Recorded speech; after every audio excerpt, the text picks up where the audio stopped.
Malgré quelques petits désagréments, les passagers restent imperturbables, même s'ils risquent parfois de sérieuses blessures.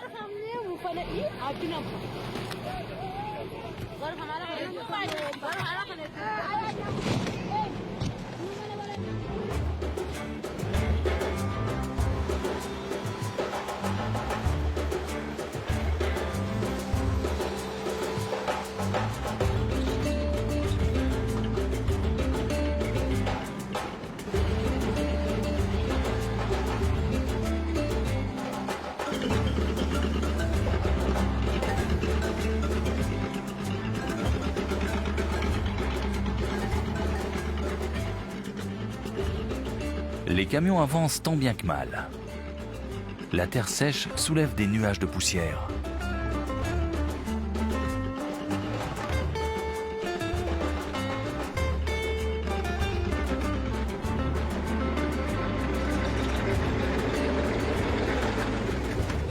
Des étrangers se fourvoieraient à coup sûr sur ces pistes.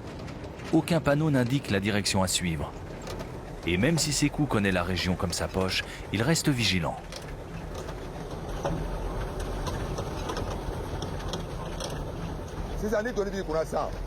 Quand le camion est chargé à ras-bord et qu'il y a des passagers en plus, il faut redoubler de prudence parce qu'il y a toujours des gens qui somnolent.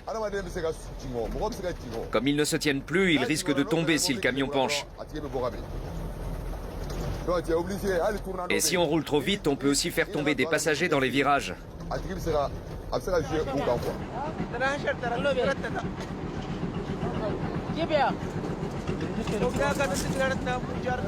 Les personnes assises sur les bords doivent esquiver des buissons d'épines au passage. Les yeux commencent à brûler et la fatigue se fait sentir. La chaleur et la poussière sont harassantes. Mais les passagers veillent les uns sur les autres.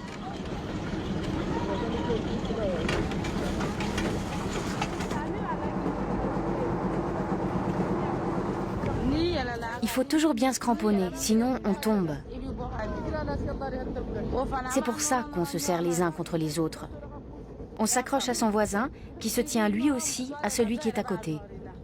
Mais quand on est trop nombreux, ce n'est pas bien. Pourquoi j'ai pris ce camion-là? Parce que le chauffeur est prudent et que la piste est mauvaise. Le chauffeur est responsable de ses passagers et celui-là conduit prudemment.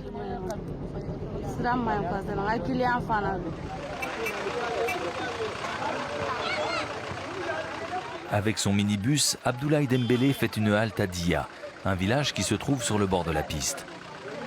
Chaque chauffeur se fait sa clientèle. La concurrence est rude. Par le bouche à oreille, on sait quels minibus sont les plus confortables, les plus rapides et ceux qui tombent souvent en panne. La prudence et le sérieux des chauffeurs comptent aussi. Mais ceux qui utilisent le minibus sont surtout des gens pressés.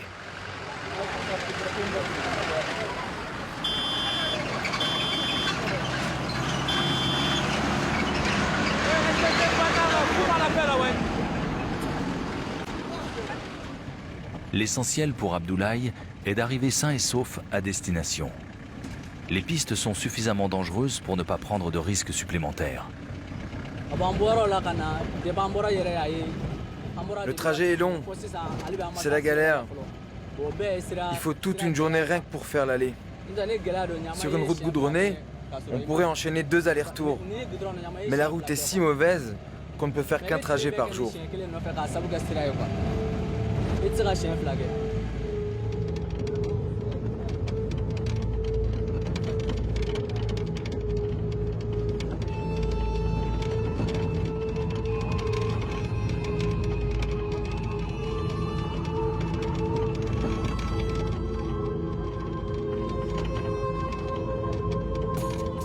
La poussière pénètre dans le minibus par le moindre interstice.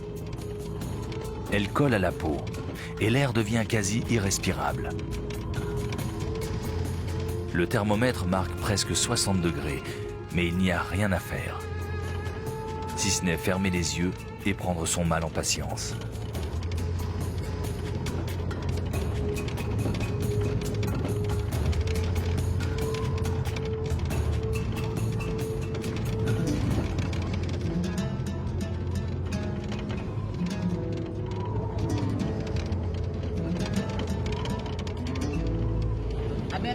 Les déplacements sont épuisants, juste à cause du mauvais état des routes.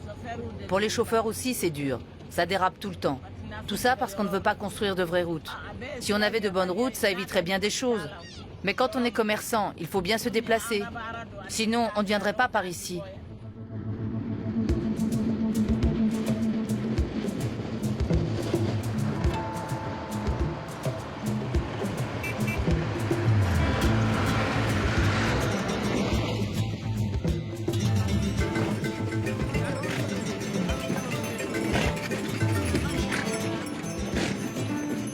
Ces routes habituellement désertes se couvrent de monde les jours de marché.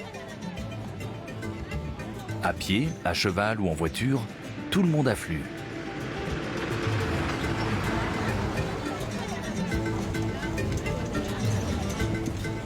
Mais comme les pistes ne sont pas faites pour une telle circulation, on frôle souvent la catastrophe.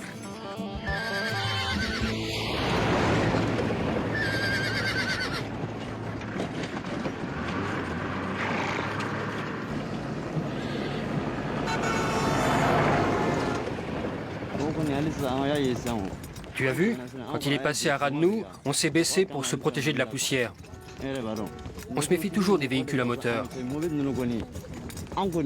Les carrioles à cheval sont plus sûrs. On n'aime pas les voitures. Ils conduisent comme des fous alors que nous, on roule lentement. Les voitures me font peur.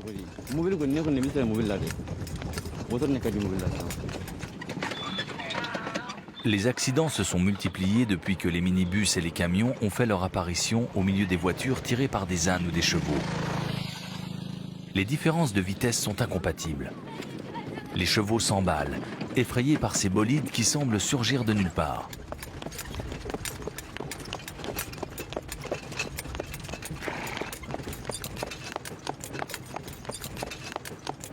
Dans la savane, les gens vivent à un rythme plus tranquille qu'en ville.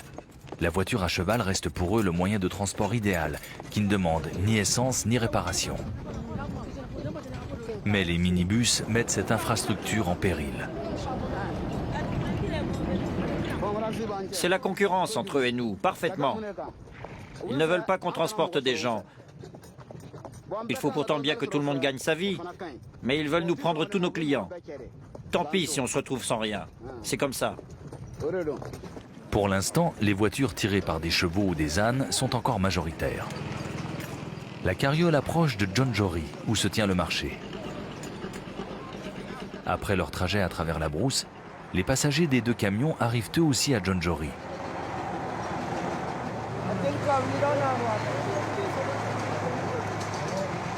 Les villages ne sont pas très loin les uns des autres, 20, 30 ou 50 km au plus.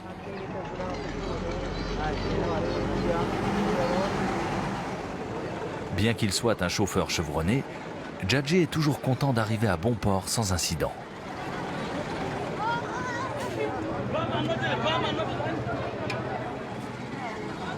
Les camions sont déchargés immédiatement. Le marché ne dure que quelques heures. Marchands et clients veulent profiter au maximum. Djadje et Sekou s'accorderaient volontiers une pause, mais ils doivent inspecter leur camion. Il y a toujours quelque chose à réparer.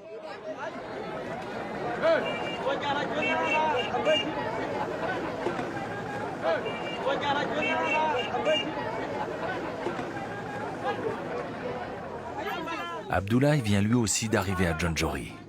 Il aide ses passagers à descendre. Leur satisfaction compte beaucoup pour lui. Il espère bien qu'ils referont appel à ses services.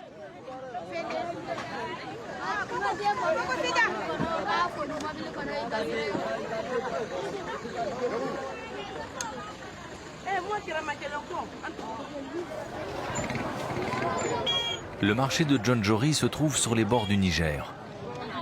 Pendant la saison sèche, on ne peut y accéder que par la route. Les magasins étant inexistants dans la plupart des villages de la région, venir au marché est incontournable.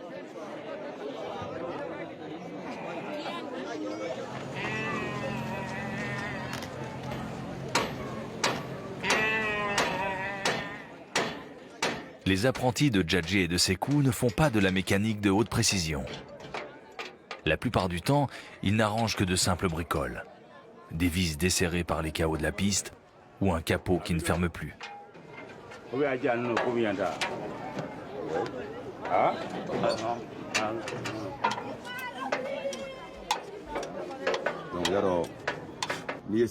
Quand on a roulé toute la semaine, il faut faire la révision complète du camion. Normalement, on devrait se reposer aujourd'hui, mais c'est impossible. Il faut absolument contrôler les camions, voir comment ils ont supporté la route, s'il y a quelque chose de cassé, une vis desserrée. L'entretien est fait en permanence. Sur son dernier trajet, Djadje a eu des problèmes de démarreur. Il pense que l'alternateur fait des siennes. Avec son apprenti, il se rend dans un garage situé à la sortie du marché. Les mécaniciens ne se trouvent que dans les villages les plus importants. En cas de panne en pleine savane, il faut se débrouiller seul,